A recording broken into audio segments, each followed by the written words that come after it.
మా అబ్బాయితో పాటు నేను కూడా చిన్నపిల్లని అయిపోయానండి. పార్క్కి వెళ్తే ఎంత పెద్దోళ్ళైనా కూడా చిన్నపిల్లలు అయిపోతారు కదండి.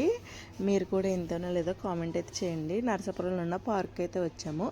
నరసాపురంలో పార్క్ ఎంట్రన్స్ అవ్వగానే ఒక సైడ్ అంతా సెల్ఫీ పాయింట్ అండి, ఇలా ఖాళీ ప్లేస్ అయితే ఉంటుందండి. ఒక పక్క అంతా కూడా కిడ్స్ గేమ్స్ అయితే ఉంటాయి. ఇలాగా డక్స్ అవన్నీ ఉండి రంగుల రత్నం అవి కూడా ఉంటాయండి. ఇంతవరకు బాగుండే కాదు, ఇప్పుడైతే వర్క్ చేసినట్టున్నారు.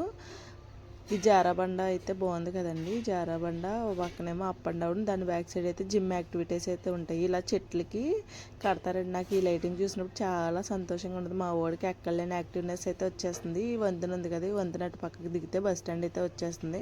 మా అబ్బాయి అక్కడ అన్నీ వదిలేసి చివరున్న జారాబండకి అయితే వచ్చాడు. ఈ జారాబండ ఏమో జారట్లేదు, అస్సలు జారట్లేదండి. కష్టపడి ఎక్కాడు కానీ వాడంతటా వాడు జారాల్సి వస్తుంది. నేనైతే మళ్ళీ వాడే నన్ను ఇటు పక్కకి తీసుకొచ్చేస్తే నేను ఇటు పక్కన కూర్చున్నాను. వాడైతే ఈ జారబండి అయితే జర్రమని అయితే జారేస్తున్నాడు. వాడు జారుతున్నాడు కదా, పక్కన ఉయ్యాల ఖాళీగా ఉంది కదా అని చెప్పేసి నేను కూడా కొంచెంసేపు అయితే ఉయ్యాలైతే ఊగేశాను. వచ్చినప్పుడు ఎంత యాక్టివ్గా ఉన్నాడో, తీసుకెళ్ళేటప్పుడు మాత్రం ఏడ్చేస్తున్నాడండి అసలు.